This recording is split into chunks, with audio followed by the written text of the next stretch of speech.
All right, all right, all right, all right, all right, all right, all right. We're all here in the show. I don't know if Josh has joined us, but he will soon. How about Aaron from the car? Aaron, Josh, they're part of the company. They follow Han, and I always forget the name of the show they follow, but they love these guys on ESPN. And Aaron is with his dad and others in Dallas to see the Cowboys play his beloved Jets tomorrow at AT&T Stadium. How about that? Michigan is going a little loco because J.J. McCarthy, Mr. Heisman candidate, has stunk it up in the first half. I just talked about, hey, Josh, tell me the name again of the company. What show do they follow? Because I was just talking about Aaron of the company. He's with his pops in Dallas seeing the Jets game. And I said, Han, it's Han and who's the other guy on the show? Man, dude, I can't never remember. Isn't it the football player from the Jets? Is that the show you listen to? It always escapes my head. But Michigan is going loco over her Wolverines are only up 14-6 in the third quarter. Yeah, DiPietro and Rothenberg. So it's not Han. Oh, it's DiPietro and Rothenberg. But we also follow Bart and Han. Okay. But really your show is DiPietro and Rothenberg. So there, I wanted to give Aaron, I talked to him. He said he's going to dinner tonight. He said Dallas rocks. And they're going out all night. They got the game tomorrow. And that's awesome. Michigan looks like shit. McCarthy had 2 interceptions. How about Bama? How about Bama? 17-3. They had a rain delay, like a tsunami that hit them. And they played like shit. They won 17-3 over USF. They benched. So Milroe got benched for the kid out of Notre Dame. He comes in and he played like shit. What did he go? 5 for 14 for 34 yards. And they had to actually bring in the third string to Ty Simpson, the rookie. I call him rookie, but the freshman, to finish out the game. He had Tyler Buckner, 5 for 14 for 34 yards. Ugly. Yeah, he didn't send me any picks. He sent you picks. I didn't get any picks. I reached out to Aaron today, and I got no fucking picks. So tell Aaron the next time we talk to him, I'd like some picks too. I'd like to be part of this. Actually, you know what it's part. I'm not part of the company. I just talk about the company, but I'm not part of the company. I haven't gone through the ceremony. I haven't been allowed to come part of it, but that's okay. I'll deal with it. Yeah, an ugly, ugly game. And this is a South Florida team that gave up 41 points to Western Kentucky, 24 to Florida A&M. And Taylor Jenkins brought up a great point. He said, I don't know how a team like USF can go punch for punch with Alabama for nearly 3 quarters, and all we get to hear about is how bad Alabama has been and questions about when they'll finally assert their authority over the Bull. I agree with that.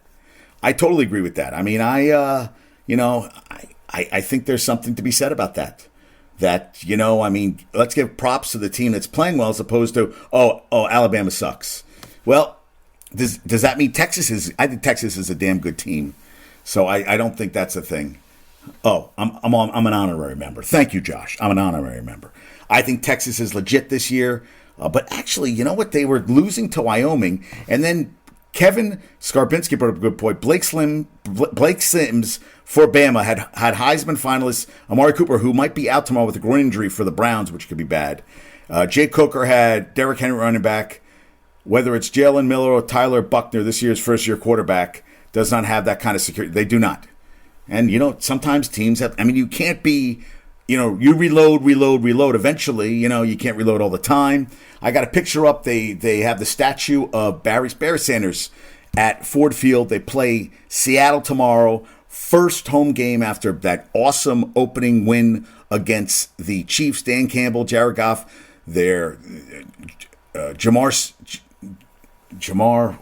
Oh my God, how come I'm blanking on the running back for the running back Lions?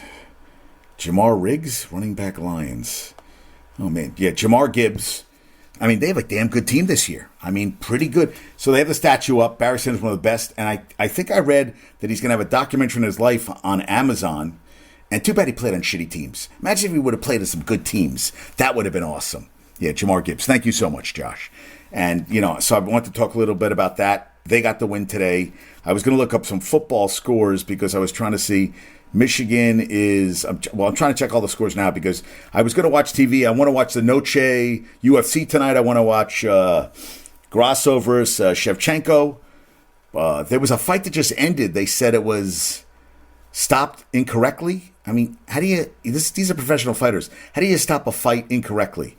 I was like, come on, dude, you can't do that stuff. Yeah, prelims on now, but I don't think it's on TV. I think you got to watch it on the app. At least I couldn't find it on mine. So I'm looking at Tennessee getting blown out by Florida by 16. It was 26-7 at the half. Milton did not look good. Auburn's beating Sanford. Vanderbilt is losing to UNLV on the road. Randy's at the game. Randy and his wife are at the game. And what else did I see here? Yeah. Michigan's up 21-6. Got another touchdown. Thank God. BYU is losing to Arkansas. Who else? Syracuse, I was watching some of that against Purdue.